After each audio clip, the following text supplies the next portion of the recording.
Então, esse painel aqui, ele é um complementar aos outros dois que a gente já fez hoje. Eu acho que a maior parte das pessoas que estavam aqui já estavam antes.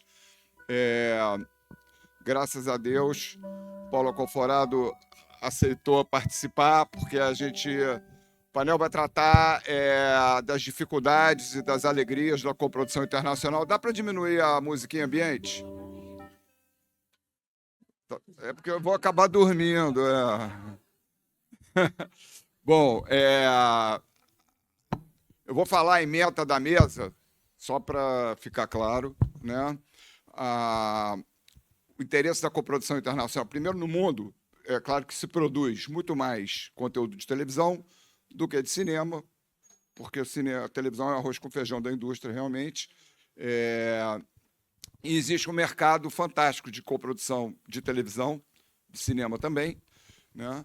É, e o que acontece? Quando uma empresa brasileira faz uma coprodução legalizada dentro de um contexto de um acordo binacional, acordo bilateral com um outro país, a obra que é feita, ela tem a cota de produção independente dos dois países. Então, quando o Brasil se envolve numa coprodução independente, essa obra ela vai ser exibida com cota de conteúdo local e regional lá no seu país, na sua região.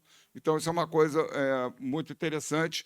E o investimento na produção dessa obra ele é compartilhado também, né? Uma parte só é financiada pelo Brasil e outra parte financiada lá, embora cada país exiba a sua obra inteira. Então, tem 1000 casos que isso é super interessante, de séries que o brasileiro produz um episódio, ganha a série inteira. As pessoas que estão aqui na mesa têm uma ampla experiência, o Luiz Antônio, o Fernando Dias da Grife e a Luli Muti, de coproduções internacionais. Então, esse é um aspecto do interesse da coprodução. O outro, que era mesmo, hein? Que eu tinha botado na ementa? O dia foi longo. Ah, e assim como a gente viu que a televisão vem sendo negligenciada mais recentemente na política de fomento, os editais houve editais de coprodução internacional que podia ser feito coproduções para televisão. Os dois últimos ficaram só para cinema. Era só para obras que... E é uma tristeza, porque o Canal Curta, por exemplo, gostaria de fazer coproduções com Portugal e tal. A gente já fez algumas coproduções nos editais anteriores, acho que não sei se com a Grifa, mas já fizemos com as Giros. E aí, o que a gente assistiu, mesmo quando tinha esses editais de coprodução internacional para a televisão, os produtores tiveram grande dificuldade. Eu ouvia muito falar das dificuldades devido à forma que era concebido, né, os editais e as coisas procedimentais da Ancine. Por isso que era muito importante ter alguém da Ancine para ouvir um pouco o que os produtores têm a dizer. E é isso. Eu acho que isso vai culminar hoje tudo que a gente precisa fazer nesse âmbito. Obrigado, Juca. Vamos retomar, então, aqui essa coordenação no tema que eu menos entendo aqui, tá? Então, aqui realmente eu vou ficar só como um controlador de tempo aqui, deixando o pau comer sem, claro, nenhum golpe baixo, que acho que não vai acontecer, que não é o caso, tá? A gente tem a Liliane Muti, que é cineasta e conselheira da Brave, Fernando Dias, produtor executivo da Grifa, Luiz Antônio Silveira, produtor executivo também, e o Paulo Alconforado resolveu ficar aqui conosco, apesar de ele ter um horário para sair daqui a pouco, então vai ouvir essa primeira rodada aqui de observações e reflexões de vocês, fazer uma intervenção e vai embora, porque a gente está um pouco atrasado na programação. Vamos começar contigo, Liliane. Fala um pouco para a gente como é que está hoje o cenário de coprodução internacional no Brasil. A gente já teve um período que foi muito rico, teve um período um pouco mais turbulento, até misturando aí as políticas públicas, que ficaram indefinidas durante muito tempo. Como que isso afetou o cenário de coprodução e como é que você está vendo esse momento de retomada agora? Boa noite, todo mundo. Oi? Agora, funcionou. Boa noite, a todos, a todas e todes. Boa noite, obrigada, Samuca, obrigada pelo convite, ao Juca, a Bibiana, a Vanessa, a toda a equipe do Curta. Obrigada também a vocês que nessa sexta-feira, agora já quase noite, né, ficaram e estão aqui o dia inteiro para escutar a gente. Essa mesa aqui, que eu acho que a gente vai ter um painel bastante diverso aqui para apresentar, o Luiz, aqui o Fernando e o Paulo, que está desde de manhã, a terceira mesa, então ele está numa maratona. Obrigada ao Paulo também. Bom, primeiro eu vou fazer uma breve apresentação assim, da minha presença aqui nessa mesa.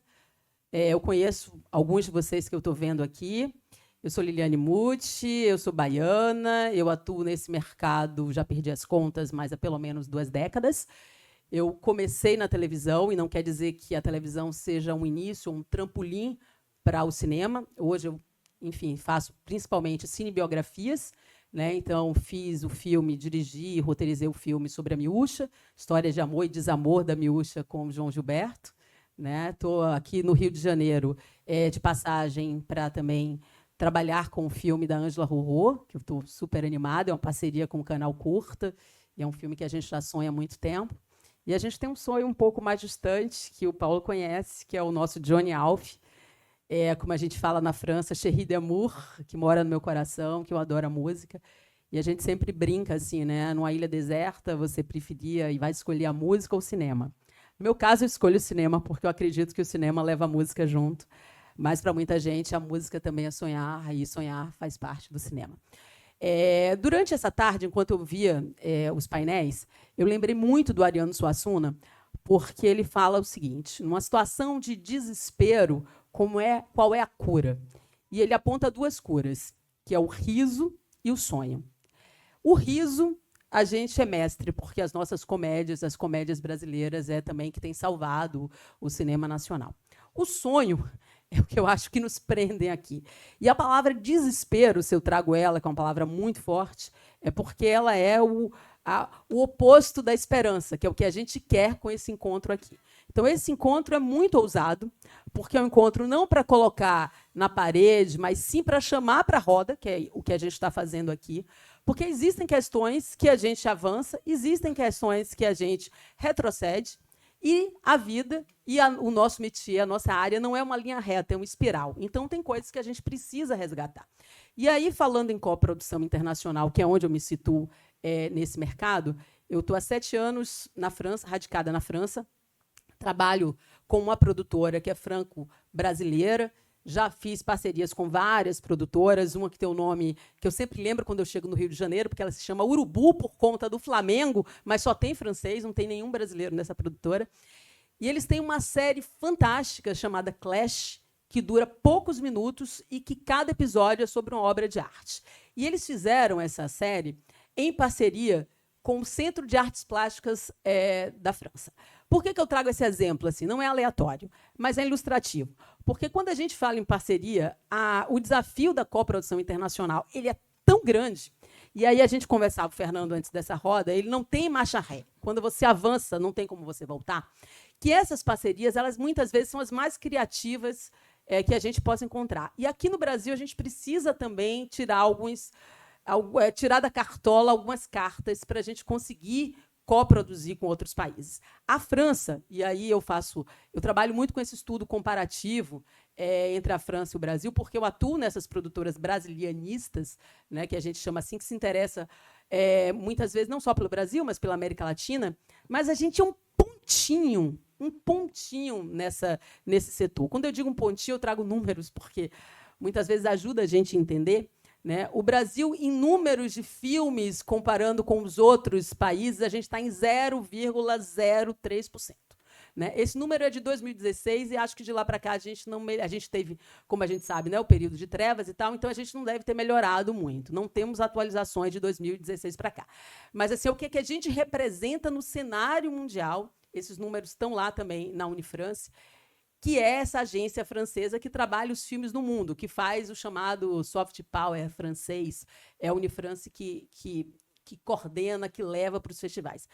A Unifrance e a França, o CNC, né, que é a nossa, lá na França, é a agência que corresponde à agência reguladora de fomento aqui do Brasil, a Ancine. Então, a gente tem aqui a Ancine, tem o ICA em Portugal, tem o CNC, e eu trago o ICA, porque já vou trazer Portugal também para essa roda, porque são os 2 países que hoje, no presente, a gente tem a maior perspectiva de coprodução.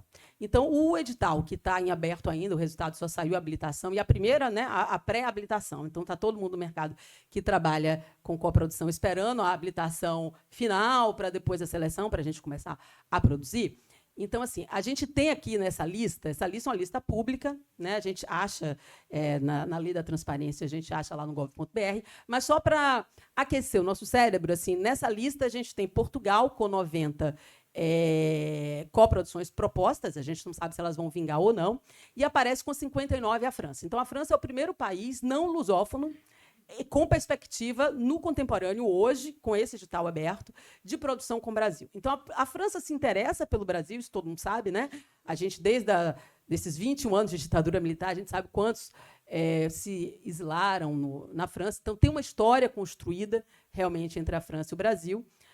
E, nesse momento, quando a gente coloca 50... E são números, né? Não são números concretos da Ancine, a partir das inscrições que foram feitas para esse edital. Então, isso significa que tem 59 projetos, que equivale, a gente pode dizer, em percentual, eu diria, para não chutar, a gente tem aqui, olha, para a gente ter uma ideia, né? Portugal com 90, França com 59, Argentina com 52, Uruguai 49 e Estados Unidos com 37.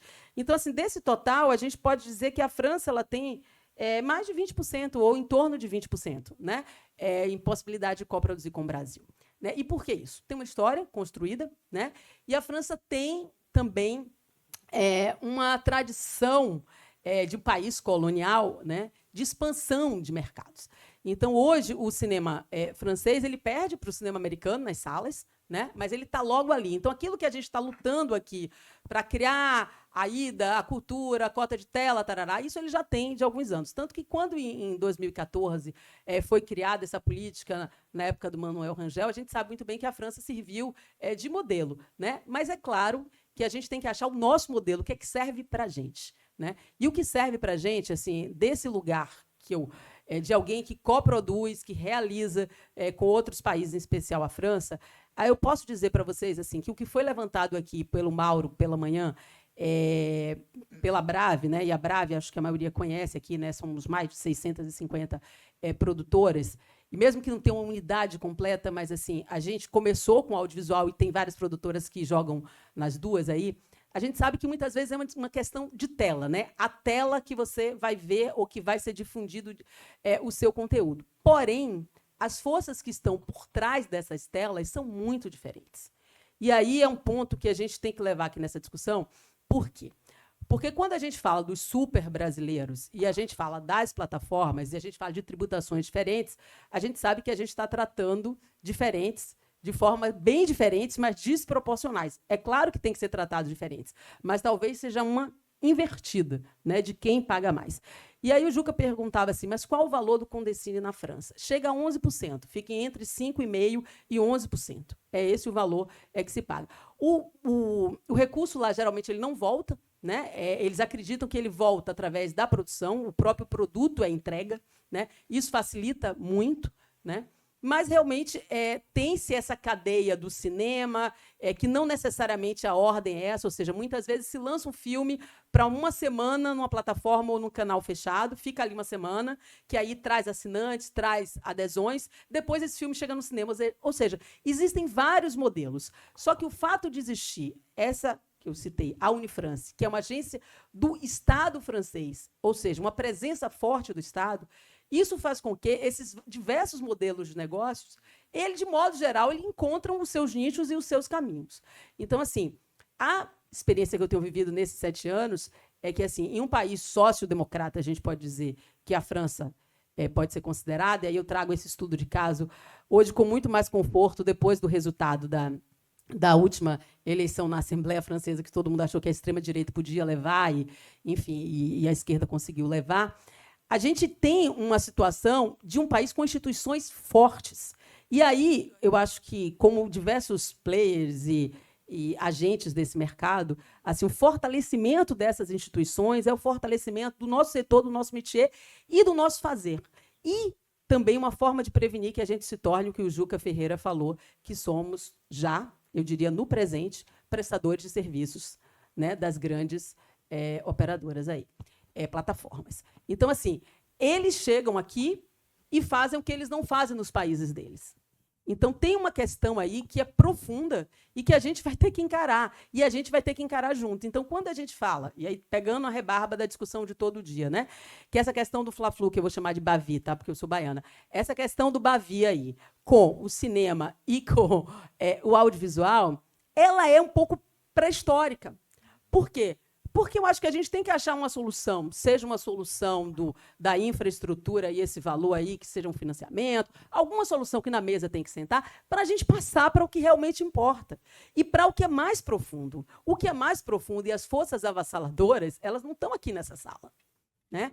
E a gente precisa realmente passar para esse patamar, porque enquanto os cães ladram, a caravana passa. É isso que a gente está vivendo se a gente realmente não souber botar o foco. E aí perdemos todos nós da cadeia. Então, o que acontece? Hoje, para se chegar no mercado forte do cinema, como o mercado francês, a regulação de uma empresa, que a gente não precisa citar o nome aqui, todo mundo sabe de quem que eu estou falando, ela é severa. Ela é muito severa. Né? E aqui nós que somos para essa mesma empresa, o terceiro mercado, que só perde para os Estados Unidos e para o Reino Unido, aí elas estão correndo solta. Então tem alguma coisa muito errada aí, mas muito errada de fundo, que a gente precisa ir no cerne da questão. Né? Então, assim, hoje a gente está na véspera da temporada, que é esse ano, né? Vai ser a temporada do Brasil na França e da França no Brasil, que vai acontecer em 2024. 2025, que a gente está em 2024, em 2026 vai ser no Reino Unido. Então, tem uma série de ações de internacionalização do nosso país e da nossa cultura. E o cinema e o nosso audiovisual, ele precisa estar inserido. Porque, como eu comecei falando da música, o cinema cabe tudo. E aquele clichê que não sai de moda, porque é um clássico, não é um clichê, nós não somos a sétima arte, e aí incluindo o audiovisual, a troco, porque foi inventada. É porque está tudo ali. Está a música, está a dança, está o teatro, estão todas as linguagens artísticas dentro desse fazer. Então, assim, quando a gente chega nesse ano, que agora é temporada, e aí lá na França a gente está brigando na mesa, sentando, dizendo, não, temos que trazer o cinema e o audiovisual também.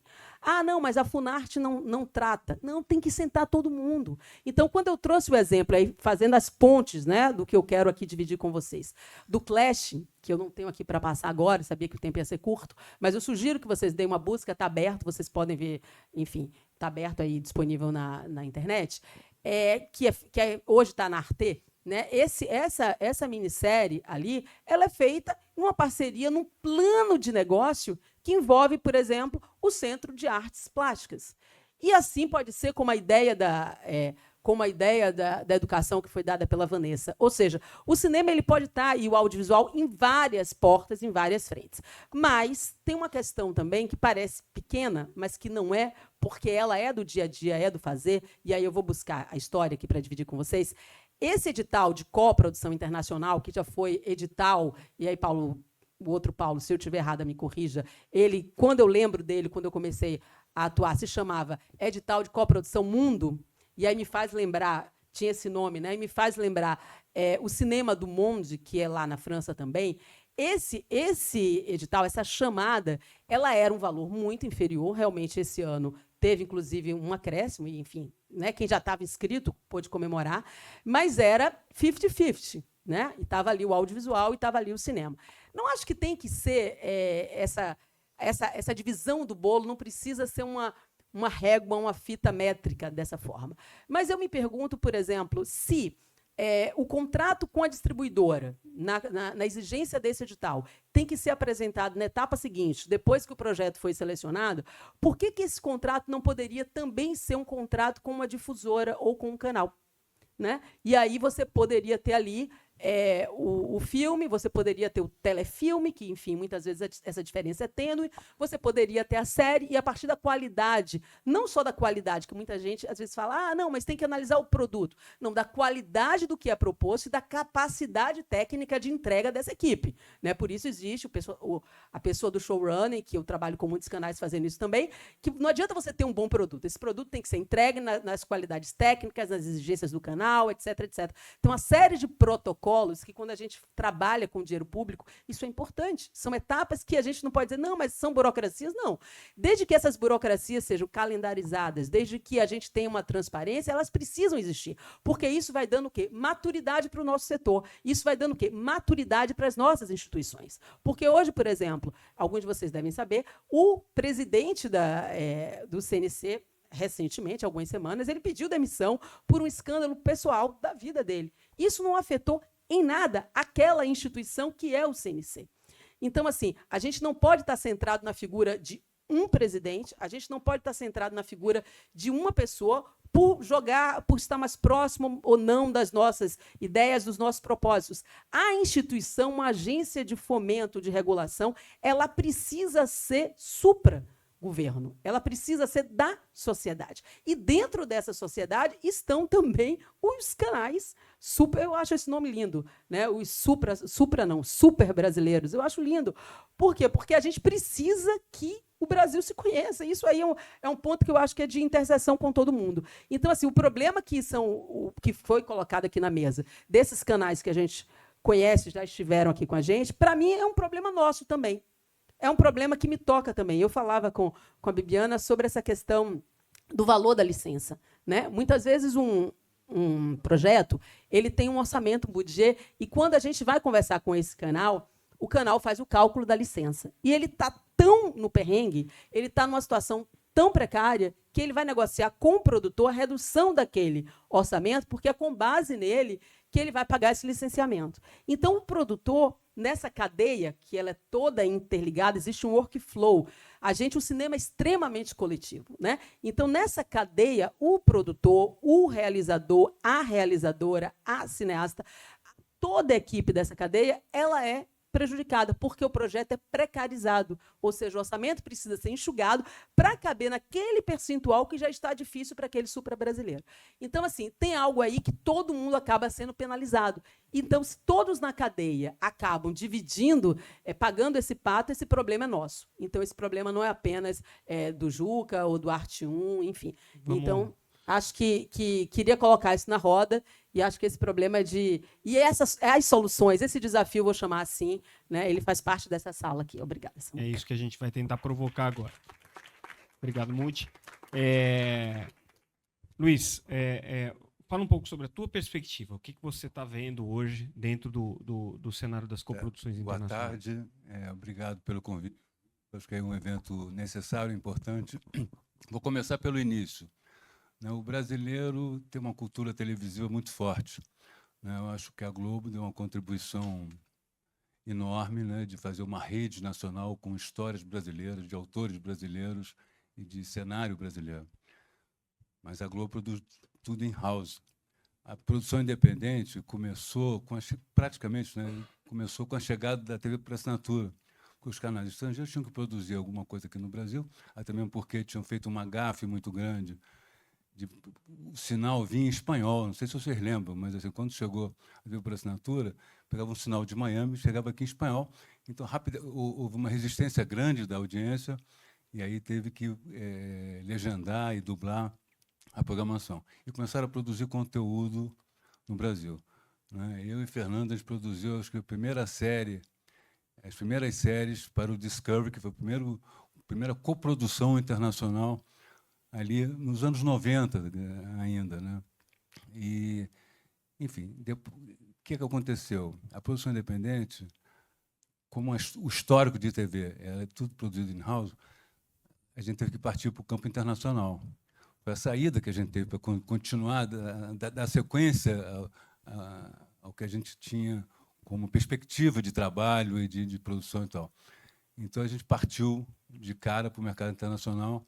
Depois, a gente teve um suporte, um programa de apoio. Isso foi criado hoje Bravo, mas na época era BPI TV, que deu um suporte grande, né? Teve um programa internacional, que, aliás, tem até hoje, e que é de dar suporte às produtoras para entrar no mercado internacional.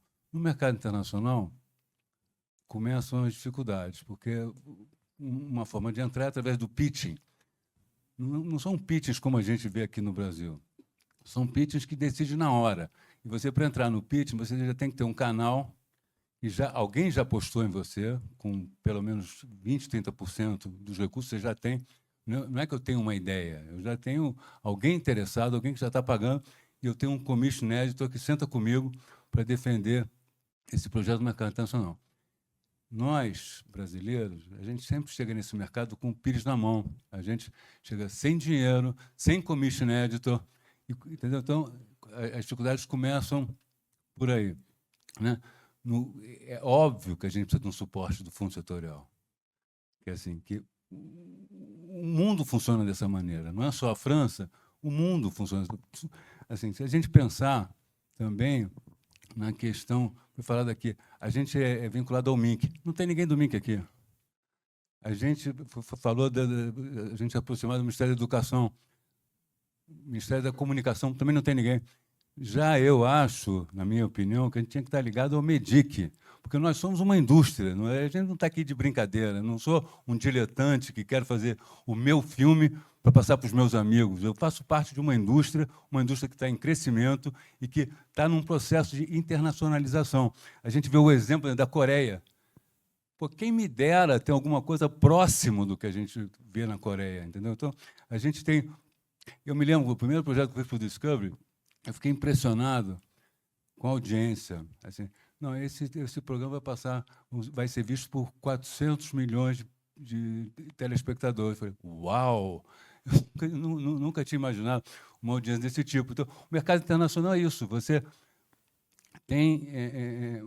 a gente tem um mundo aos nossos pés, só que a gente não tem apoio nenhum de governo. Quando vem um edital, eu acho ridículo, que teve um edital ainda de cinema, de coprodução com Portugal, 1.700.000.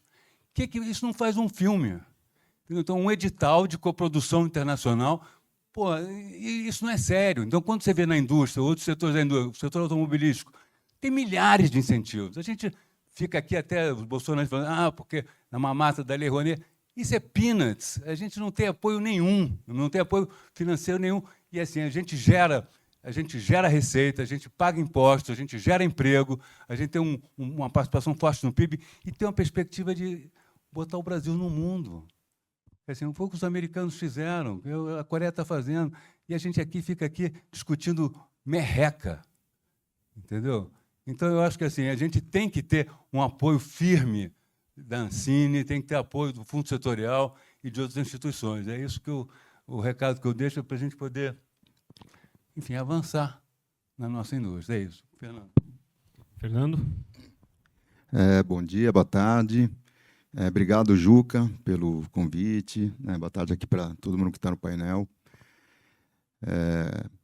Continuando aqui com a fala do Luiz, assim, eu sou Fernando Dias, sou de uma produtora que chama Grifa, tenho uma produtora no Canadá também, e coproduzo desde 96 ou 97, muito tempo, tenho mais de 30 coproduções internacionais, com mais de 20 países pelo mundo inteiro. E, sem dúvida, a nossa maior dificuldade na questão da coprodução não é levantar o projeto internacional, nem alavancar o dinheiro de fora do Brasil, por incrível que pareça. É a gente conseguir o dinheiro do Brasil, e a gente ter a previsibilidade do dinheiro brasileiro. Então, isso é uma questão que na hora que você entra dentro da indústria, na hora que eu fecho igual ele está falando, na hora que eu fecho uma coprodução com a Alemanha e que eu tenho Arte, eu fiz um contrato com ele, eu tenho que ter uma data que eu vou receber o dinheiro aqui no Brasil. E, infelizmente, assim, o nosso histórico aqui, mesmo junto com o fundo, sempre foi muito ruim, porque a gente não tem, não existe um calendário. Você vai aplicar dia tal, a resposta sai dia tal, e o dinheiro está na conta dia tal. Não existe. Então, você não sabe se vai demorar 1 mês, 2 meses, 6 meses, 2 anos. Eu, infelizmente, já tive casos de projetos que eu ganhei mas não levei, né? Assim, eu consegui a proeza de ganhar o dinheiro do fundo setorial, Isso é comum, eu também. né? E avisar os meus parceiros internacionais que, olha, consegui o dinheiro, que bom, e o fundo demorou tanto tempo para me pagar o dinheiro que eu tive que fazer o dinheiro sem o dinheiro do fundo, né? Apesar de todas as suplícios que a gente teve na Ancine, né? Já estava publicado que a gente tinha ganho, mas a gente não levou. Então, isso realmente, né, é uma questão que é um dificultador enorme, né? Não existem mais, não foram abertos mais, e ninguém consegue me explicar por quê, fundos de coprodução internacional sem ser para cinema, né? Sendo que, pelo menos na nossa experiência, a gente vê que as coproduções para não cinema, elas têm um potencial maior, tanto de alavancar projetos e tanto quanto de público, né? Se o objetivo é público e a imagem do Brasil, ele é monstruoso o que alcança lá fora, né? Como disse a Lili e disse o Luiz, você tem uma questão que é uma questão que deveria ser, né, uma questão estratégica de posicionamento do mercado brasileiro, né, do governo brasileiro, né? Isso devia ser uma política do governo e não uma política da Ancine ou do Ministério da Cultura. Até porque o audiovisual não é cultura, né? Ele também é cultura. Na hora que eu fiz o filme, que eu fiz uma das últimas coproduções, chamada Rios Voadores, com a AT, com o Antônio Nobre, que passou, a gente ganhou mais de 10 prêmios internacionais, passou no mundo inteiro, eu estava falando, na verdade, das questões climáticas brasileiras, com um cientista brasileiro renomado e que passou no mundo inteiro. Então, eu não considero que isso seja um projeto de cultura, né? Então, eu acho que o Ministério da Ciência e Tecnologia, dos outros ministérios, deveriam, de alguma maneira, também fazer parte do jogo da difusão da imagem do Brasil, né?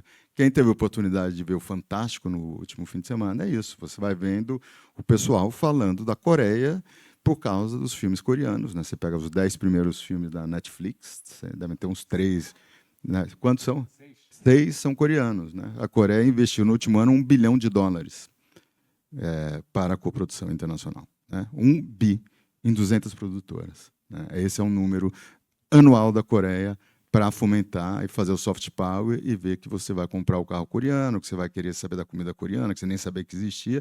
Era uma coisa que realmente, se eu perguntar 6, 7 anos atrás, ninguém sabia o nome de um prato da Coreia, não sabia de nada, e hoje todo mundo sabe da música, né? Eu conheço, né, o K-pop. Não, então, assim, realmente é uma questão, eu acho que é uma questão estratégica de posicionamento de Estado, do governo.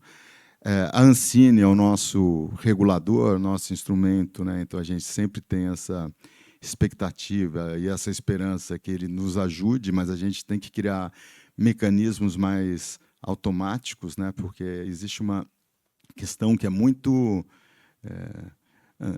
vamos dizer, no mínimo, que cria uma certa expectativa, uma angústia, que é isso: eu tenho que fazer um contrato de coprodução com o meu parceiro, né? E a Ancine me obriga a fazer isso, né? E fazer o reconhecimento provisório de coprodução para aplicar o projeto no fundo sem saber se vou ganhar. Então, assim, eu coloquei o pescoço na corda, né? Porque eu tive que fazer o contrato com o cara, pus na Ancine e tem que esperar um resultado da Ancine que pode ser que não venha, ou pode ser que venha e o dinheiro também não saia.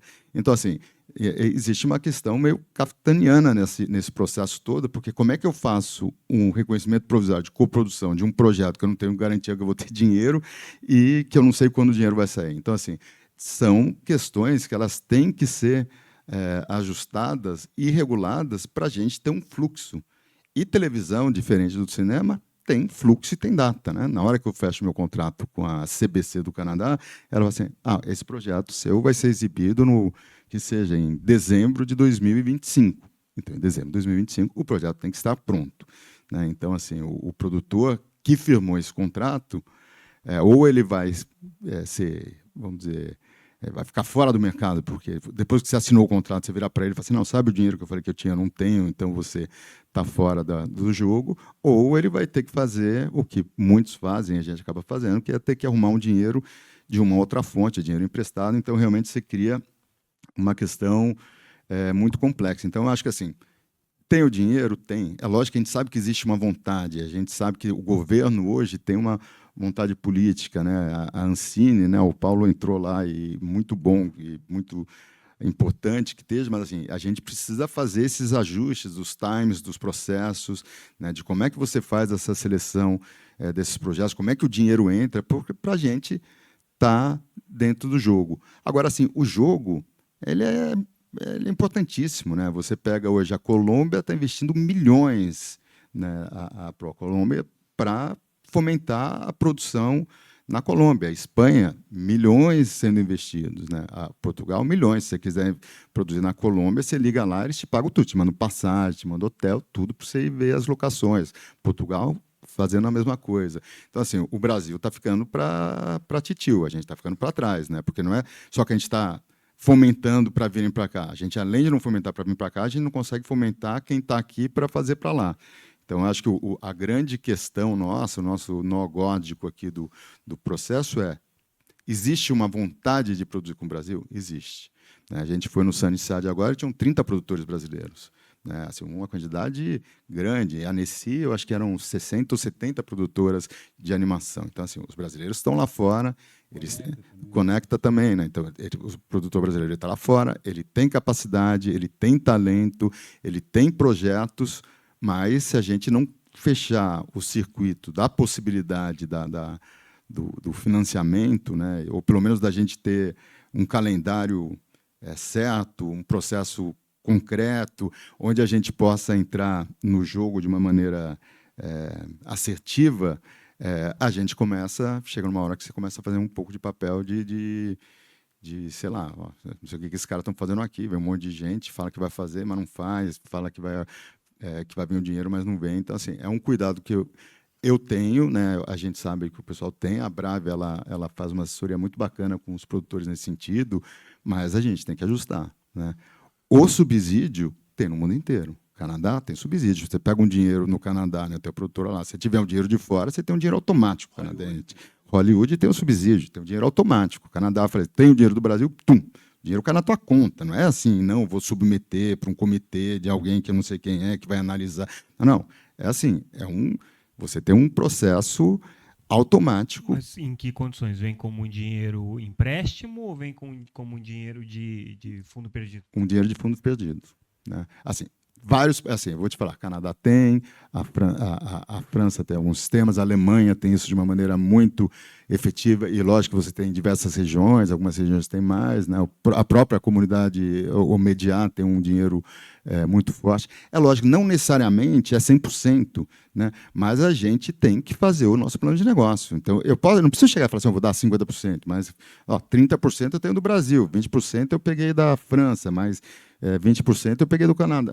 Enfim, a gente tem que fazer uma composição. Assim funciona na Europa. Né? O mundo funciona assim. Né? Como disse o Luiz aqui, o Brasil, né? O Brasil ele tem um sistema muito diferente do resto do mundo, muito culpa da TV aberta, porque a Globo, os broadcasts nunca fizeram coprodução no Brasil. Né? Então, não fizeram e não tinham necessidade, porque o Brasil era meio autofágico, a publicidade brasileira bastava para essas TVs existirem.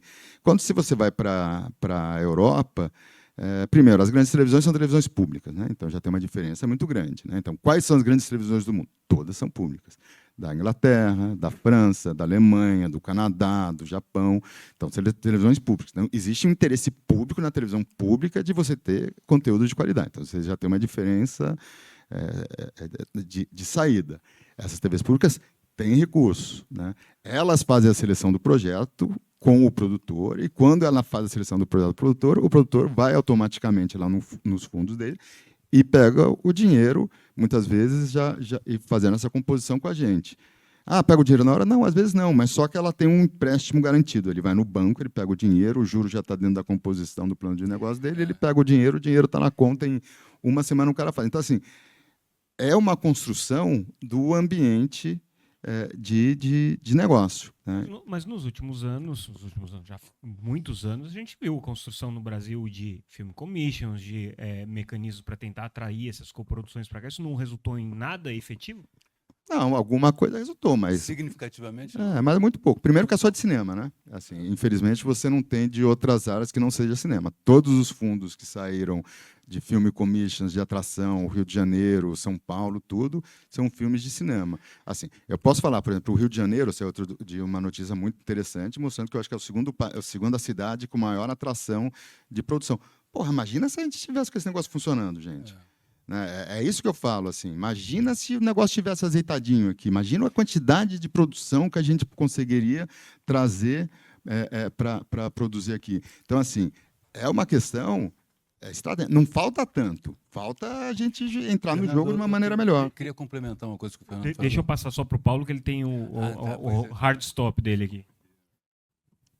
Seria interessante para o Paulo ouvir isso, que é o seguinte: a gente tinha um mecanismo, né, da Rio Filme, que era assim, que foi maravilhoso. A gente tinha um contrato com um canal, a Rio Filme casava o dinheiro em 30 dias, porque se eu já tinha um contrato com um canal, isso eu estou propondo para o mercado internacional, se eu tenho um contrato com a BBC já analisou, avaliou e está apoiando esse projeto. Isso não poderia funcionar como uma coisa importante do automático da gente ter, já que eu tenho uma coprodução garantida internacional de respeito, entendeu? Isso poderia ser como foi feito na Rio Filme. Mas a curadoria você tem um canal brasileiro, né? Um canal brasileiro também, entendeu? O que a gente critica muito é o seguinte: o curador, para mim, é o canal.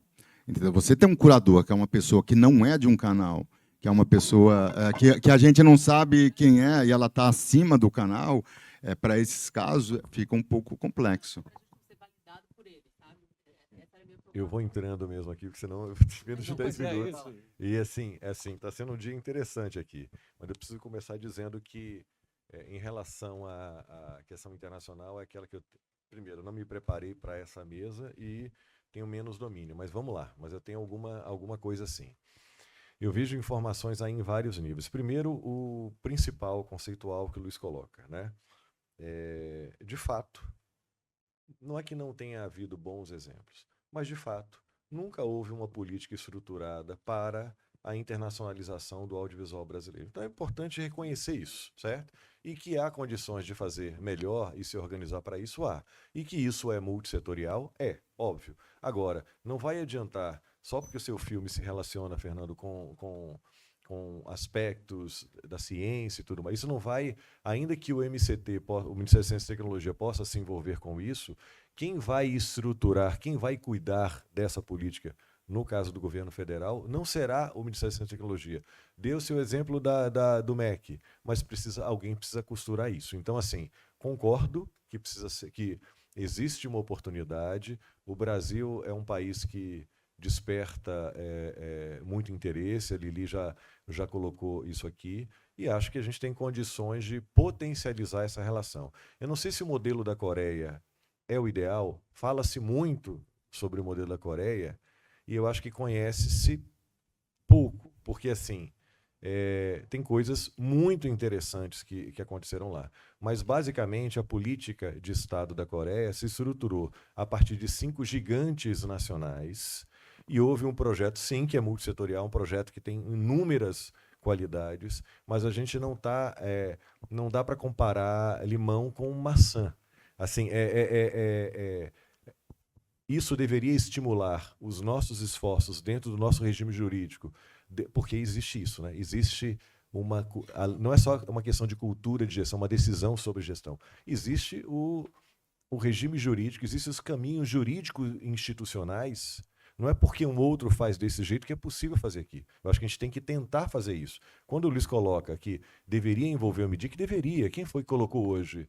Que foi a Jandira. A Jandira colocou, que falou com o vice-presidente na mesa da manhã, que quando lançou uma política em relação à política industrial, deveria ter considerado a questão da economia criativa, que não foi, etc. Mas, assim, com certeza, mas a quem vai caber o trabalho de organizar e estabelecer esse tipo de coisa? Então, essa é uma questão. Então, mas eu concordo com a premissa e concordo que esse desafio não foi enfrentado e que poderia ser enfrentado. Basta olhar, né, gente? Quer dizer, tem um BRICS, tem um caminho aí a ser pavimentado com economias importantes. Obviamente que tem um outro código cultural, tem outras questões ali que estão ali, mas existe um organismo multilateral que o Brasil ele tem um papel importante ali que poderia ser explorado. Estou falando na questão de expansão de mercado. Ok. Segunda questão que eu queria colocar. Não é verdade que no exterior todo mundo faz do mesmo jeito. Não é verdade. Assim, Tem muitos casos em que o potencial coprodutor internacional, a empresa, ela pega um empréstimo, porque tem segurança de que vai ser reembolsado. Porque você acha o quê? Que ele vai lá, que tem uma ideia e o cara vai botar o dinheiro na mão dele? Não. Ele vai lá, assume o risco de firmar uma coprodução internacional e depois, ao submeter a autoridade ao financiador público, o financiador público pode dizer, olha, não foi isso que eu pactuei com você, então eu não vou aportar esse recurso. Ele assume esse risco.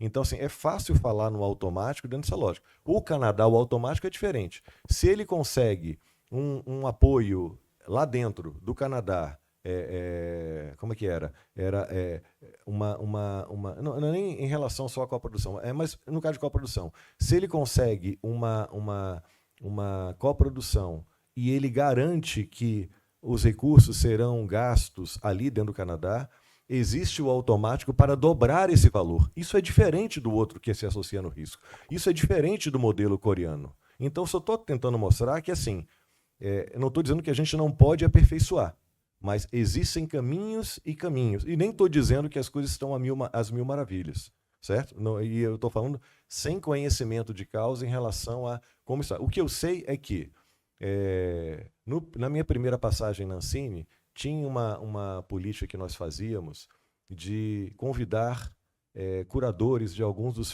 principais festivais internacionais de cinema. Eu vou entrar na questão da televisão já. Só festivais de cinema aqui, que para a vinda deles, a gente organizava uma semana, que ele ficava aqui no Rio de Janeiro, o MAN, e dava toda a estrutura. Então, havia uma espécie de inscrição de projetos para que ele pudesse assistir, o curador, quando estivesse aqui. Ele pré-selecionava, a gente colocava lá. Então, parte do espaço que a cinematografia brasileira conquistou nesses festivais internacionais deve ser essa política pública. O Brazilian TV Producers, foi aí que a gente se conheceu, era financiado pela Secretaria do Audiovisual do Ministério da Cultura e pela Apex. Então, assim, havia uma participação. O que eu concordo é que isso nunca foi potencializado.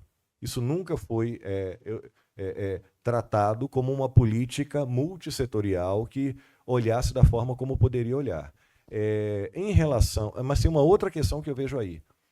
Os acordos, não só de coprodução, mas vou falar no acordo de coprodução internacional, eles precisam ser atualizados. Existem muitas demandas. E os acordos de coprodução internacional, eles passam por um processo que, bem, não é uma vontade da autoridade audiovisual de cada país. Tem que submeter ao legislativo, que tem que e depois sancionar pelo presidente. Mas o fato é que existem regras. Então, eu não sei porque eu não participei disso, mas eu não sei se, no caso que você colocou ali, a televisão não está envolvida, porque no acordo de coprodução não está incluído a televisão, só está incluído o cinema, a questão dos valores percentuais, porque a lógica é o seguinte, se é uma coprodução internacional, ela precisa ser reconhecida. Eu não estou nem falando em relação ao processo administrativo, mas eu falo o seguinte, está o abrigo de algum acordo? Se não estiver algum abrigo de algum acordo, aplica-se a previsão da medida provisória, que é uma medida mais difícil, porque é uma medida que beneficia mais o Brasil, com participação técnico-artística e tudo mais, mas tem que ver se os editais que estão sendo financiados pelo esse edital de coprodução internacional, se ele, ao olhar para isso, ele está olhando para que desenho de acordos. Na minha opinião, os acordos eles deveriam, digamos assim, deveria haver uma ação agressiva de atualização dos acordos e celebração de outros acordos multilaterais, não só bilaterais, mas multilaterais, inclusive, e como há com a América Latina, etc. E esse acordo e a atualização desses acordos, ele incluísse no seu escopo, obviamente, cinema, televisão, games, sabe? Todo o conjunto de obras audiovisuais interativas ou não interativas que desse margem a todo produtor brasileiro que conseguisse um parceiro que topasse, que coincidisse num projeto e topasse dividir a estruturação financeira do projeto, que isso pudesse ser financiado. Agora você fala, poxa, mas como é que eu chego lá e eu chego, como é que eu vou conseguir me situar no mercado desse se eu não tenho a garantia que vai ter o dinheiro e tudo mais? Assim, essa é uma questão que eu não tenho resposta, que a gente poderia tentar estressar. Eu não sei se é possível, dentro do regime jurídico brasileiro, dentro das regras de execução de recursos públicos, que você garanta recursos antes de analisar o projeto, porque aí não é uma questão de política de audiovisual ou de cultura. Isso aí é disciplina de transferência voluntária entre o Estado e a sociedade civil. Isso é transversal sabe, às pastas, é transversal, não é uma questão só da cultura, é uma questão de como o regime jurídico brasileiro trata a execução de recursos públicos. Se não é o ideal, se não é melhor e tudo mais, mas existem limites. De todo modo, como é que essa situação como é que você poderia ter um maior suporte lá? A Ancine poderia estar lá e ajudar numa reunião e falar, olha, se for de interesse o projeto atender a esses e esses requisitos aqui, não é uma garantia, mas tem lá um órgão de Estado que tem um interesse em estimular a coprodução internacional e fala, olha, recursos para financiar, se ele estiver aderente, se for aderente a um acordo internacional ou a MP e tudo mais. Então, assim, com certeza há problemas, com certeza não está sendo feito e nunca foi feito tudo que poderia ser feito. Parte disso, como encaminhamento, poderia ser, assim, eu acho que participaram hoje aqui alguns membros do Conselho Superior de Cinema e, inclusive, do Comitê Gestor do Fundo Setorial do Audiovisual, estiveram aqui hoje. Essas questões, elas deveriam ser levadas para lá, porque algumas das regras de negócio que couberem dentro desse ambiente aqui, elas podem ser modeladas, e quem modela é o comitê gestor. Quem modela é o comitê gestor. A questão da coprodução internacional me parece que é um tema, não só a coprodução, mas ações de cooperação internacional como um todo, é uma questão tão importante e relevante que deveria ser pautar uma reunião do Conselho Superior de Cinema para tratar disso. E aí trazer, não é só entre os integrantes, porque é normal convidar algumas pessoas para falarem disso, porque cabe ao Conselho Superior de Cinema estabelecer diretrizes e metas do audiovisual. A partir do momento que há o Fiat do Conselho Superior de Cinema, as políticas precisam colocar isso em prática. Então, se eu não consigo ajudar mais com isso, a única coisa que eu posso dizer é que para mim também é Bavi e eu torço para o Vitória. Uma pergunta para você. Vou fazer uma pergunta para o Paulo Alcoforado. Pela sua experiência, eu sei que você não entende muito do assunto, mas talvez um edital de fluxo contínuo, um fundo para coprodução internacional que tivesse regras que quando vem um produtor, ele atende essa regra, pronto, está lá resolvido. Atendeu a regra, fluxo contínuo. Ele não pode sair agora, mas vai sair logo depois. Não faz sentido que não seja fluxo contínuo. Exato. Porque a oportunidade surge e você precisa ter capacidade de reação no momento em que ela surge. Então, o que é necessário criar, me parece, não sei como é que você vê pela sua experiência, é assegurar, existe lá os recursos. Como é que funciona um produtor na França? Já vi várias vezes, na época que eu trabalhava muito com o Canal Plus, o cara fechou lá e pegou uma carta de um bilhete de aquisição, uma carta de aquisição. O canal vai entrar com 5% desse orçamento, ou 15% desse orçamento. O cara sai da escada do canal produzindo, porque só se ele errar muito, que ele não vai conseguir, se ele errar alguma coisa, ele não vai chegar aos recursos. Pode sair produzindo, mas com certeza não deve haver em nenhum lugar, a não ser que ele tenha um avanço, mas ele vai precisar demonstrar, ou antes ou depois da aplicação. Claro. Se ele mostra depois, ele se associou no risco. E se não tiver enquadrado dentro das regras de financiamento do país, seja ele qual for, ele não vai ter o financiamento. Então a questão é como, dentro dessas características, pode se modelar da melhor forma possível para atender a essa condição especialíssima, que é um encontro de vontades entre estrangeiros, para que o filme brasileiro se torne estrangeiro também no lugar. E agora, desde que, no caso do Fundo Setorial do Audiovisual, tem que ter um plano de negócio, tem que ter uma promessa de retorno, etc. E eu realmente preciso ir, gente. Desculpa. Não, assim, não, só fazer um comentário. Não, mas se tiver que ir embora, pode ir. Não, pode. Vocês é que mandam Pode. aqui, eu só Pode, obedeço. por favor. Palmas para o Queria Paulo. agradecer ao Paulo, foi uma grande contribuição aqui, o Paulo Alconforado, inesperada. Conte com a gente aqui na Coprodução Internacional. Tá?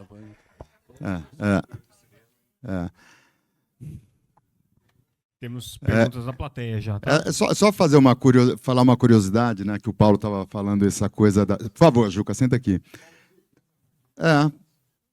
Ele vai com o Paulo. Não, uma vez eu tive viu, Juca? Uma vez eu tive com a moça do Royal Bank of Canada e esse banco, ele é um banco que ele adianta o dinheiro para o produtor. Né? Então, é o que o Paulo falou. O produtor, lógico que ele tomou um risco. Igual, a gente tomou um monte de risco aqui, porque se a Ancine também glosar minha prestação de conta, também tem que devolver o dinheiro. Então, o risco a gente toma com o dinheiro na conta ou sem o dinheiro na conta. Lá é a mesma coisa, só que o dinheiro vem antes e se esqueci como é que chama lá, a Telefilme Canadá, sei lá quem que é, não aprovar a conta, ele também não ganha dinheiro. Né? E aí eu perguntei para a moça, mas como é que é?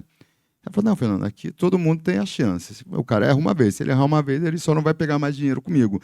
Mas, enfim, assim, ele está tomando um risco. Lógico que ele está tomando um risco. Mas a gente também está tomando um risco, né? Quem é produtor aqui sabe o tamanho da bomba de uma prestação de contas da Ancine de vir glosa 20 anos depois e o cara pedindo para você devolver dinheiro com juros e correção.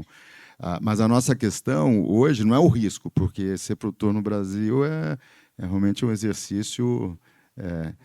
arriscado, né? Mas assim, mais do que o risco é realmente a questão do processo, né, Ju? Que é o que você falou assim. A gente precisa ter, pelo menos no meu entendimento, assim, as regras têm que estar ali. Ó. A regra é essa, você tem que ser aprovado pela Ancine. Não estou falando para o projeto não ser aprovado pela Ancine. Ele pode passar pela análise técnica de Ancine, aprovar orçamento, tudo. Isso tem que ter. Mas isso não. Mas a gente, nossa questão aqui é o tempo. Pode ser até que eu fale, o tempo demora 6 meses. Eu só preciso saber qual que é o tempo.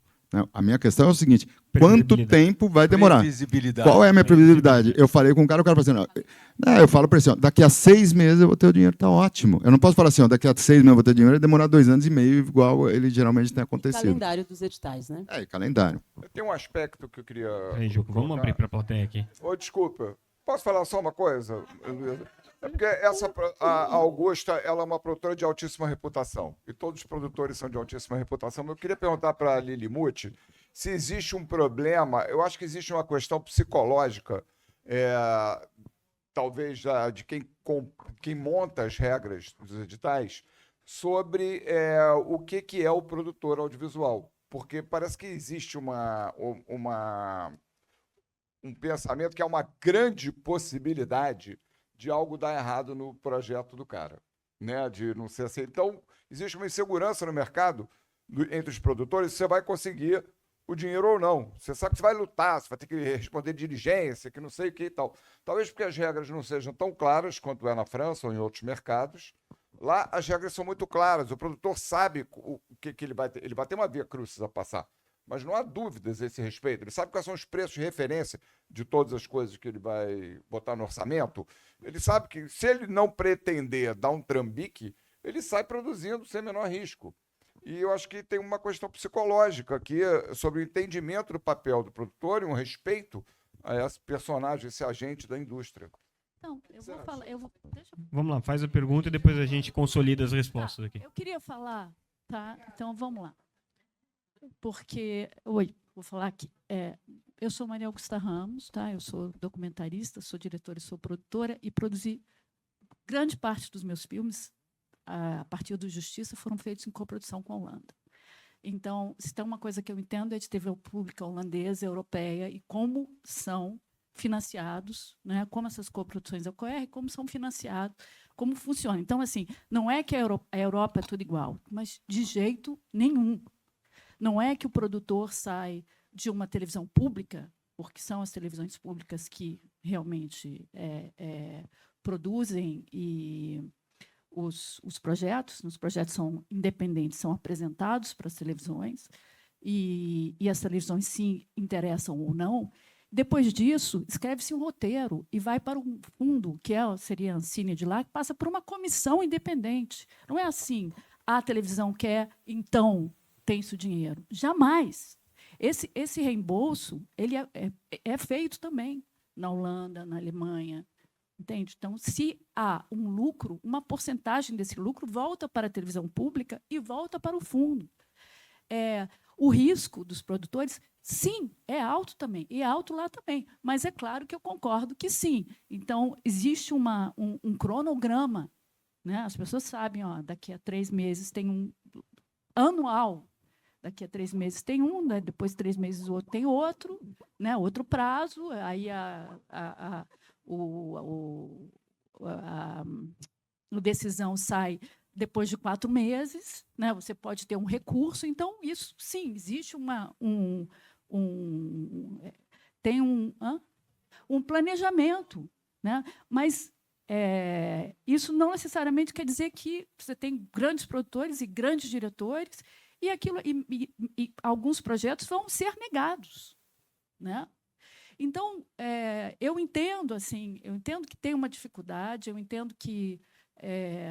mas, assim, a minha experiência, né, hoje em dia, eu comecei a produzir filmes no Brasil em 2003, né, filmar aqui. Grande parte, o Justiça é grande parte feito com dinheiro holandês, porque senão não existiria o Justiça. Tá? E eu vejo, nos últimos anos, cada vez mais uma dificuldade na Europa da televisão pública, dos fundos do Film Funds, do fundo na França. Ou seja, a competição dentro desse país é muito maior. A gente, em termos de Ancine, a gente tem um valor, uma quantia de fomento enorme. E eu acho assim, que nada contra a coprodução internacional, mas a gente tem que batalhar para isso aqui funcionar, para a gente produzir coisas que, com a nossa narrativa, que falem do Brasil, da nossa perspectiva, que vai ser para fora também, mas vai ser também para nós, para o público brasileiro. E eu digo isso porque eu tive muitas vezes que fazer coisas e fazer versões que eu não gostaria de fazer, porque o público europeu tem que ver dessa maneira, entende? E aí bater o pé para dizer, não, quem decide aqui em conteúdo sou eu. Você pode estar querendo comprar meu filme e tudo, mas quem... Então tem todas essas questões que não estão sendo discutidas, que é importante também. Então, eu acho que, mais do que batalhar por coproduções, é batalhar que a gente aqui consiga, de Prodave, de todas as maneiras, que a Ancine funcione, que a gente consiga fomentar o audiovisual brasileiro, não só o cinema, o documentário, série, televisão, animação, porque, sabe, o futuro está aqui dentro também. Mas as coisas não são contraditórias. Essa chancela é exatamente assim. Ela é extremamente exigente, e eu acrescentaria só uma coisa na sua fala, que eu acho que a liberdade que a gente costuma ter aqui, criativa, como autores, é muito maior do que a gente vê na Europa. Né? Eu acho que a gente está dizendo a mesma coisa, mas eu acrescentaria para dar ênfase ao que você acabou de dizer, porque essa interferência que você já citou, obviamente, assim, poderia também citar, a gente fez filme com capital americano, francês, e realmente, no momento que o dinheiro é posto, exige também uma contrapartida que muitas vezes fere a autoria e o rumo do filme. Mas isso, eu acho que colabora com uma coisa que foi falada nessa mesa, da importância da gente chegar forte lá fora. A gente precisa chegar forte. Quando eu falo chegar forte, não é só chegar forte porque tem capital, porque tem um fundo, mas é com um projeto, porque, como você falou, o roteiro, tudo começa com o roteiro. Assim, muitas vezes aqui a gente participa de uma seleção e a gente tem uma estrutura de roteiro, a gente tem um roteiro...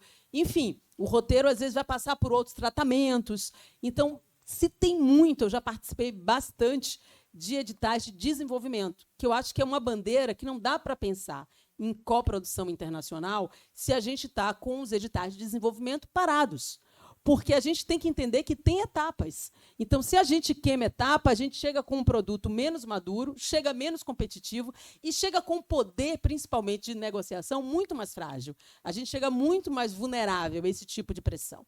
Então, assim, tem uma coisa que muitos produtores colocam, que eu, particularmente, nesse lugar de autora, para mim, eu tenho um ponto de vista que eu gostaria de colocar, que muitas vezes foge dessa curva, da importância da chancela. Eu acho que a chancela é fundamental. Quando eu digo chancela, quando eu pergunto quem é a curadoria, quem tem que passar por etapas. E essas etapas, a comissão é mista, tem a Cine, tem o canal, né? Tem que realmente ter uma diversidade em quem vai chancelar.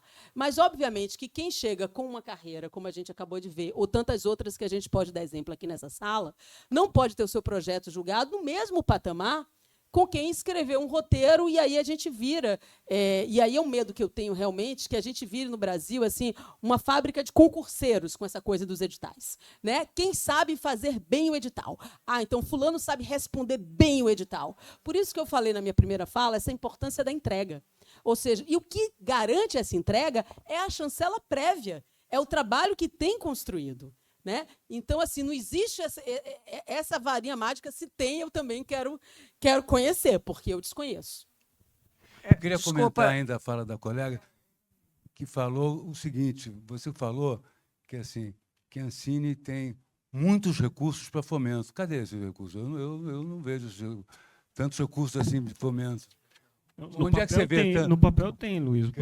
No papel tem. O problema é que tem que organizar. Tem muitos recursos. E fortalecer a Ancine. E fortalecer. Eu queria fazer uma... Mas eu acho que isso a gente está fazendo, Guta. E eu acho também que tem uma questão, eu acho que tem vários guichês diferentes.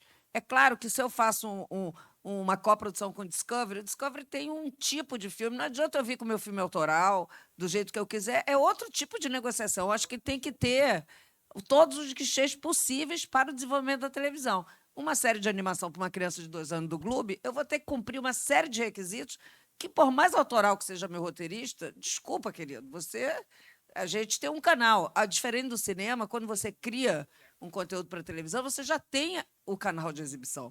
O cinema, eu posso guardar meu filme durante 20 anos e lançar, aliás, o grande filme, o documentário do Coutinho? Tom e Elis, né? Que o material ficou. Quer dizer, são conteúdos completamente diferentes. Para morrer também 17 Exatamente. anos. Então, eu acho que essa é a diferença. O que a gente é só para a gente focar aqui, que eu acho importante para a gente não perder de vista, os editais de coprodução internacional já endereçados, que é uma coisa que nós fazíamos muito bem, fizemos durante muito tempo, né? Eu também trabalhei na Sinapse, a gente acompanhou muitos, né, Juca? Lá, né? O Juca mesmo já fez várias coproduções. Então, era uma tradição que a gente perdeu um lugar de que a gente já tinha conquistado. Isso é muito triste, por conta de inoperância dos editais. Agora, voltando para o nosso tema, eu queria entender com vocês porque antigamente tinha o famoso custo por minuto, né? Com a entrada dos novo cenário, esses custos ficaram absolutamente... O que está acontecendo do ponto de vista do budget do conteúdo de coprodução internacional? A gente está anos-luz, para ser muito sincero, Clélia. Mas, por outro lado, é o seguinte, né? A coprodução, se você está dentro de um acordo de coprodução, às vezes você vai entrar com 20% do recurso de um projeto e esse projeto vai ser considerado um projeto brasileiro. Né? Eu mesmo fiz para o Curta, era isso. Eu entrei com 20% do recurso.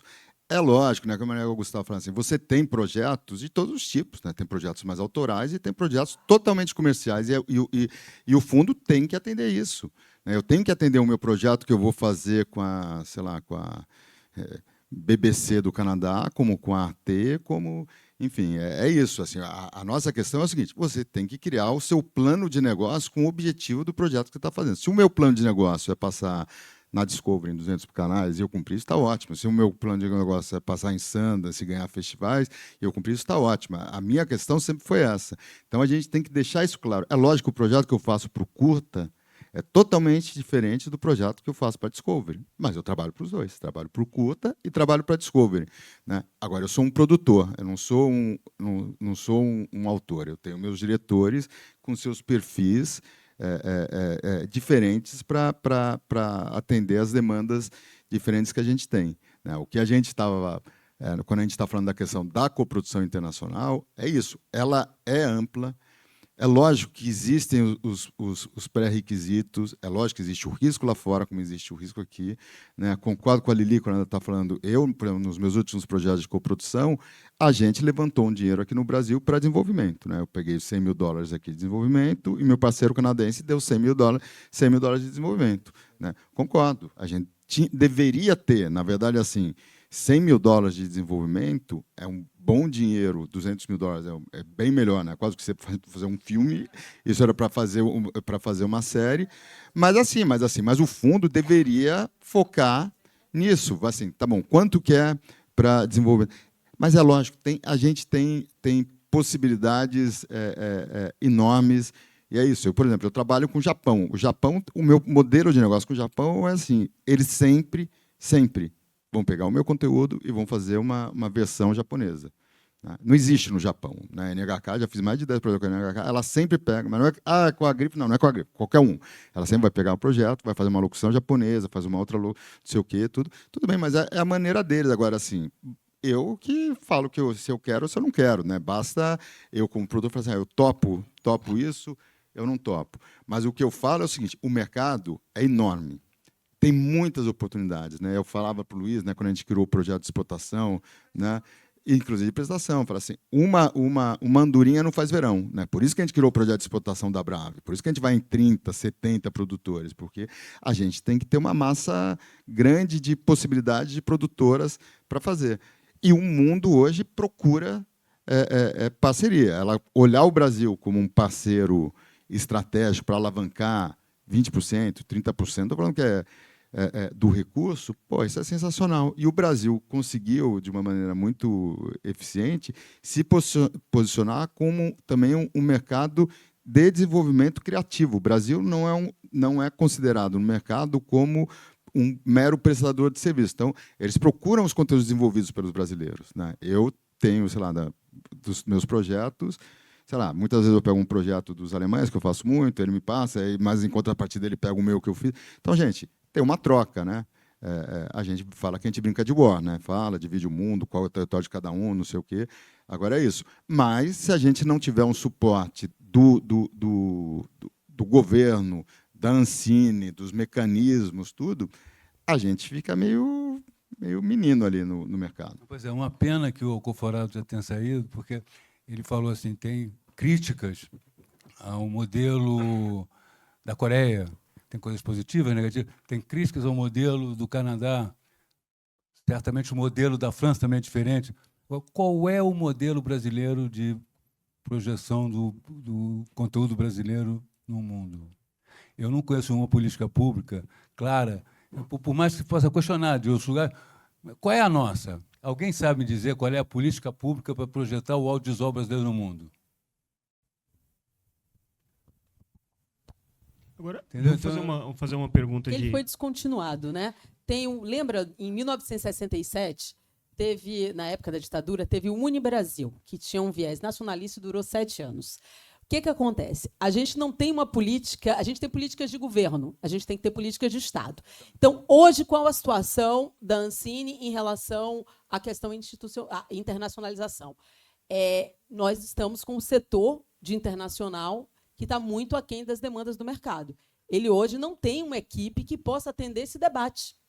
Então, assim, quando eu digo que a gente tem que fortalecer a Ancine, porque é ela quem vai regular. Esses diversos agentes que foram citados aqui, que podem ser trazidos tanto para o debate quanto para os modelos de negócio, que pode ser diferente a cada projeto, eles vão ser trazidos, ok, pelos produtores, mas quem é que vai ser o regente dessa orquestra? É a agência reguladora. E aí, se a Ancine, no setor de internacionalização, isso está aquém da nossa demanda, ele está sendo esvaziado, ou ele não tem a quantidade de líder suficiente que está tocando esse barco, que poderia, inclusive, estar com a gente aqui agora, né? A gente fica refém. Então, assim, a gente tem que trazer eles para o debate. Isso aqui eu acho que é só um começo. Tem muito para fazer. A estrada é longa. Deixa o coitado do moderador aqui, que é o que menos fala nessa história, fazer uma pergunta para vocês, uma pergunta de leigo mesmo. Como eu disse, esse aqui é o tema que eu menos me sinto confortável para navegar, então estou aqui só para evitar que vocês se estapeiem.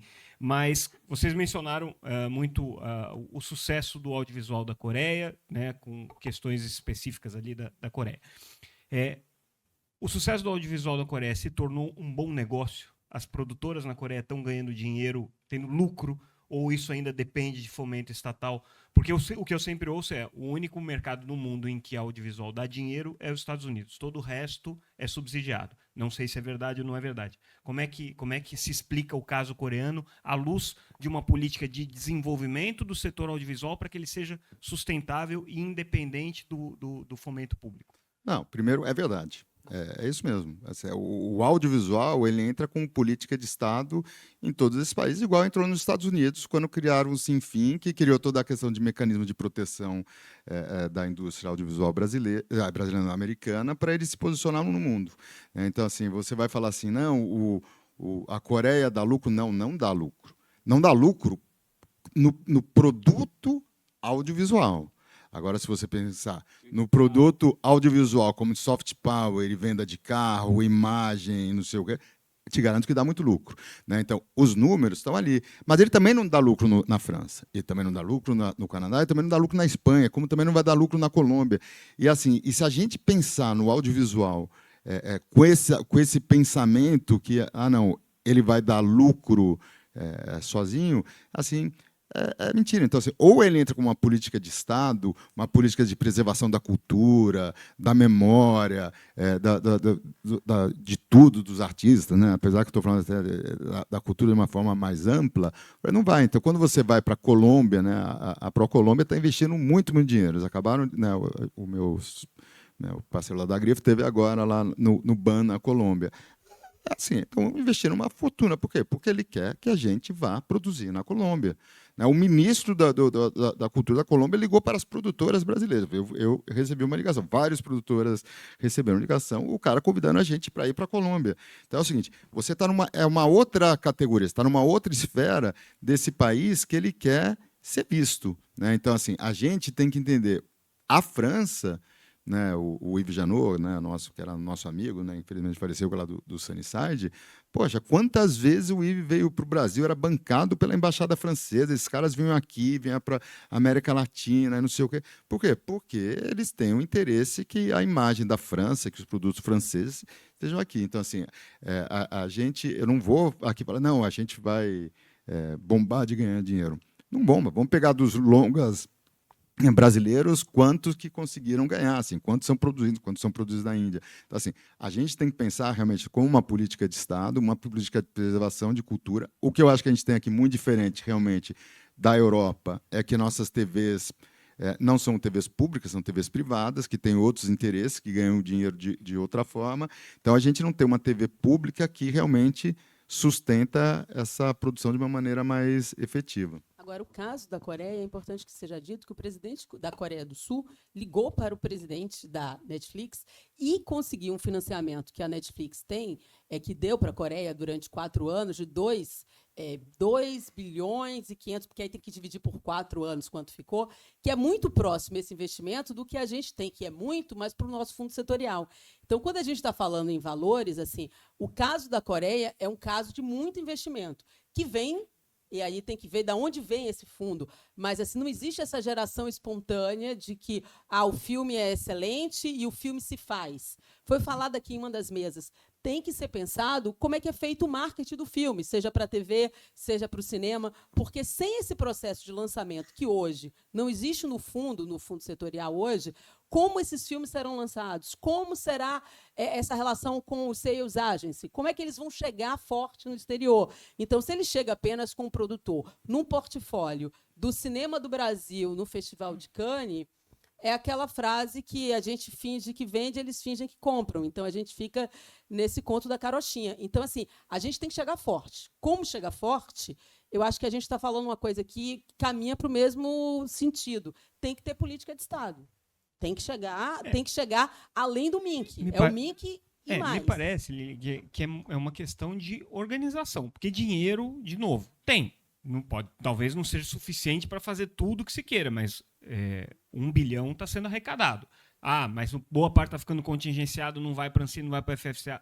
Aí é outra discussão, né? É uma discussão de vamos combinar com a Haddad o que vai ser contingenciado, o que não vai. Mas 1 bilhão por ano tem. É insuficiente isso para resolver? Na verdade, é a isso? mesma discussão, né?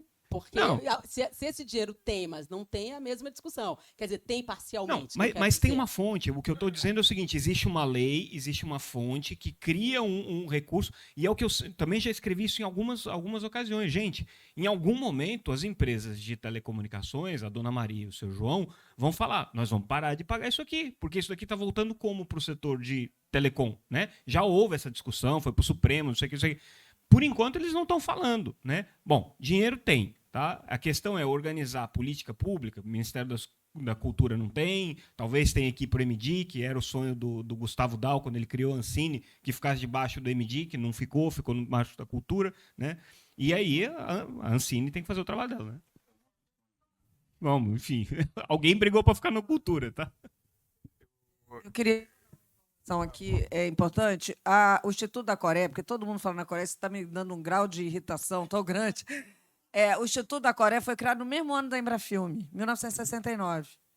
E o que mudou foi exatamente o direcionamento. E a Dona Maria e o seu João da Coreia não têm a menor importância de pagar esse dinheiro, porque eles entendem, e eu acho que esse discurso é muito liberal, sabe? Que o seu João e a Dona Maria têm que saber para onde está indo o dinheiro dele. O que aconteceu com a Coreia de 69 para cá? O que aconteceu com o Brasil de 69 para cá? Exatamente. Vamos comparar?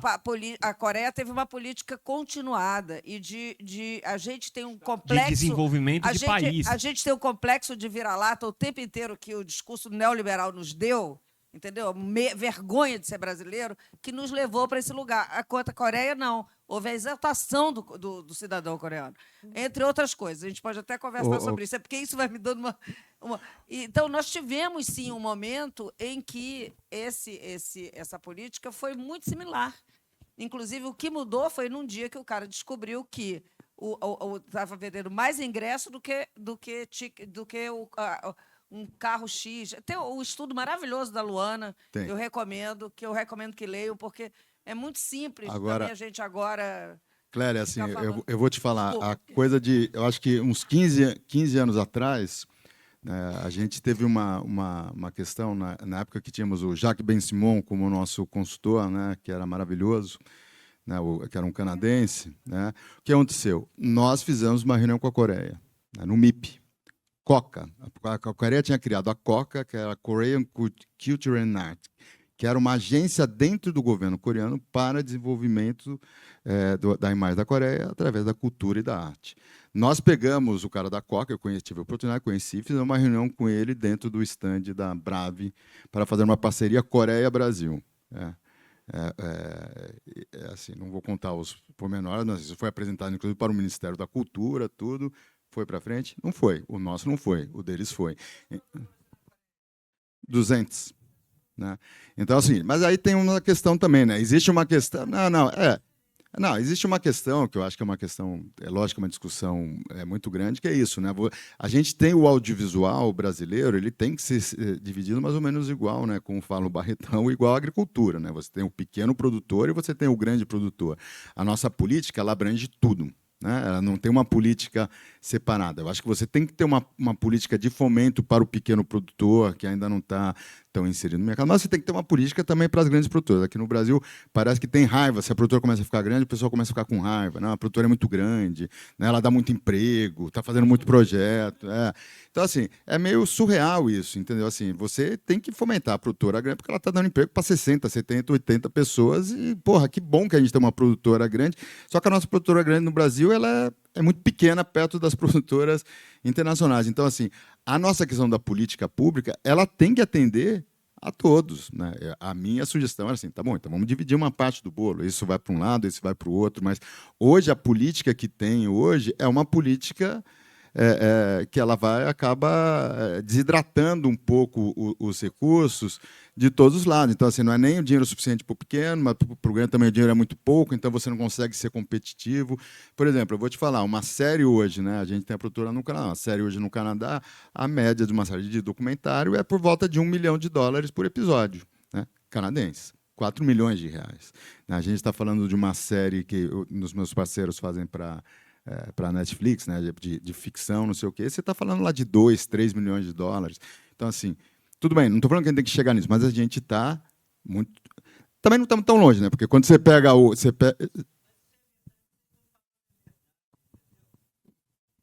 Aqui, eu recebi um e-mail hoje de manhã, fiquei pensando, vou ou não vou? Eu tive com a produtora há 37 anos. Fechei esse ano.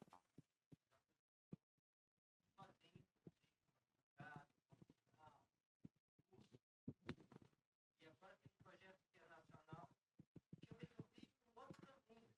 Porque esse caminho para ajudar, você falou em perfeito, é uma burocracia. Você só produz dinheiro. Você produz oportunidade. Então, isso aqui, às vezes eu fico vendo assim, eu fico tempo.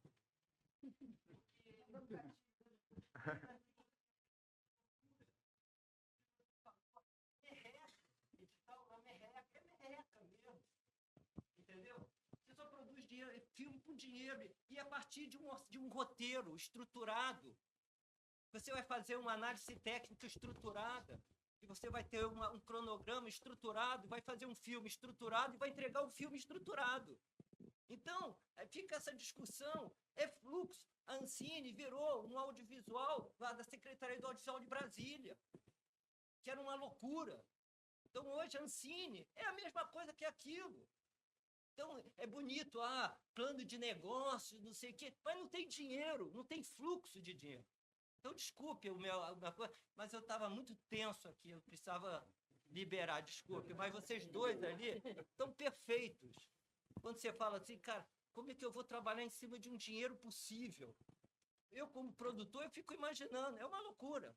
Eu não vou nem entrar nos lados judiciais que eu sofri, da loucura do Brasil, de mandar um dinheiro correto para finalizar um filme direto e depois ser penalizado.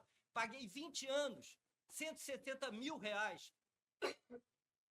170 mil reais paguei durante 20 anos, porque eu fiz a coisa certa, não mandei dinheiro por doleiro. Então, às vezes a gente fazia a coisa certa no Brasil. É isso, eu queria dar o meu... Mas... A gente tem que encerrar, né? Não, só assim, porque eu acho que tem uma questão aqui que realmente quando a gente fala é o seguinte, os produtores brasileiros, eles vivem, né, eles vivem para prestação de contas, né? A nossa vida é prestação de contas, né? O maior departamento da minha produtora é prestação de contas, né? Então, assim, é uma coisa, assim, eu tenho a produtora há 30 anos, né? Eu tenho prestação de contas de 20 anos que o cara vem me perguntar hoje da nota do restaurante.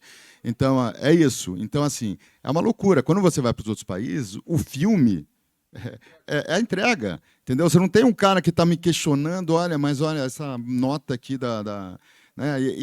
Então, assim, a Ancine também não patrocina isso para mim, né? Ninguém fala assim, eu vou patrocinar o seu departamento aqui de prestação de contas da sua produtora. Porque aí o cara pega 20 anos atrás, vai lá, pega as caixas, abre, vê se o cara está vivo, não está vivo, o restaurante que ele pergunta não existe mais, está fechado.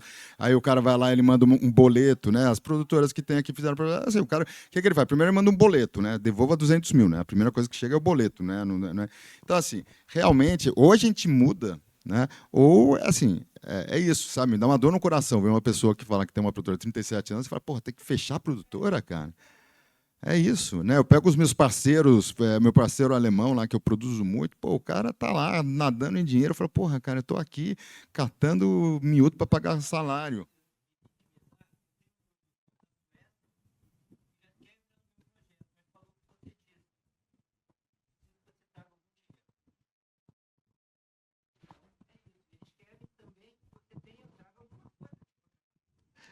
Não, sem dúvida. A primeira pergunta que chega, o cara fala, pô, se você não tem um dinheiro, nem uma televisão no Brasil, para o seu projeto, você quer que... Você quer que eu entre no teu projeto? Nem no seu país você teve? Vamos lá, para a gente encerrar aqui. Ó, a gente pode ficar aqui falando até... Nossa, amanheceu o dia, né? Que delícia, gente. Ah, pode não, desculpa, mas tá incrível. Então, gente, assim, é uma provocação de fechamento, né? Enfim, estamos num momento, assim, já estamos no 2º ano desse governo. A gente está aí com um conselho superior formado, com um comitê gestor constituído. A gente está com associações fortes, conversando com seus associados, mandando carta, fazendo as coisas serem movimentadas, mas está faltando ainda a gente andar, né? Está faltando o nosso Ministério da Cultura presente, caminhando junto, e vamos lá, e vamos para frente, sabe? Não é só escuta, gente, é ação. Está precisando ação. Nós estamos aqui juntos, Ancine, estamos juntos, a gente quer trabalhar, a gente está junto para trabalhar, temos esses dados, né? A gente tem esse material aí. Queria muito ainda ter um tempinho para falar sobre, né? Não sei, já tem, né? Sobre o conteúdo infantil, que a gente fala muito de formação, tem a parte de animação também, que a gente tem aí uma grande oportunidade, justamente porque as pessoas vão consumir o conteúdo adulto, né, lá na frente, porque aprenderam a ver essas coisas desde pequenininho, e a gente está aí num recorte que, de repente, nós temos umas crianças que estão participando de pesquisa que não estão mais falando de Luna, de Peixonauta, de Boris e Rufus, porque já estão perdendo esse contato, e a gente está perdendo esse tempo, gente. Sabe? A gente já foi muito forte. O que está acontecendo? Sabe? A gente está perdendo esse público de novo. A gente já conquistou, a gente já fez parte, né, de todo esse imaginário infantil, já trouxe esse público, cresceu, e a gente está nesse lapso de novo, né? Então é isso, queria colaborar um pouquinho, trazer essa provocação junto. Tela Viva nos ajude também, né? Vamos lá. A gente está aí. Tela Viva está aí sobrevivendo há 30 anos, tentando trazer um pouco de luz para esse mercado aqui. Espero que a gente consiga continuar sobrevivendo nos próximos 30 anos. Não tem sido fácil, viu? Tela Viva sobrevive sem nenhum centavo de recurso público há 30 anos, tá? É isso, pessoal. Agradeço imensamente esse Samuca, deixa eu só fazer um comunicado aqui a todos. Não sei se todo mundo viu, mas, assim, no meio de toda essa história, a gente está lançando um mercado de coprodução internacional no Brasil. Vai ser em março do ano que vem, aqui no Rio de Janeiro, no Otton, no Hotel Otton, né, uma expectativa de pelo menos 300... não 300 comissionários, mas 300 participantes internacionais, pelo menos uns 100 commissionaires internacionais. Chama Latam Content Market, né? Nós fizemos o lançamento. É uma parceria com o Sunnyside of the Dock. O Sunnyside é parceiro. Então, assim, eu espero ver todos vocês lá, né? É uma oportunidade. A gente espera que até lá tenha andado essas questões da coprodução. Mas, assim, é um mercado que teve uma aderência e uma receptividade muito grande do mercado internacional, e o pessoal querendo vir para o Brasil para conhecer, para ver as oportunidades de negócio. Enfim, a gente vai trazer o time de fora para jogar aqui, né? Então agora a gente agora tem que fazer o gol, né? E se preparar para estar junto com eles. Mas, enfim, estou aqui comunicando vocês. Espero que vocês estejam com a gente. Muito bom. Juca, você quer encerrar? Queria agradecer. Vou agradecer primeiro ao Samuca, da Tela Viva, que está há 30 anos aí, falando aqui, das boas ideias. 35, né? E agradecer a todo mundo, e patrocinador, claro, ao Estação, que fez essa parceria, cedeu essas salas por tanto tempo, não está tendo sessão de cinema aqui. E, sobretudo, a equipe do Canal Curta, que bombou, entregou pra caramba. E eu estou muito feliz. Eu acho que foi um dia excepcionalmente bom, né, Samuca? Você que participa e organiza eventos. Super rico, muito bom mesmo. Então, obrigado para todo mundo. Foi muito legal. Vamos relaxar.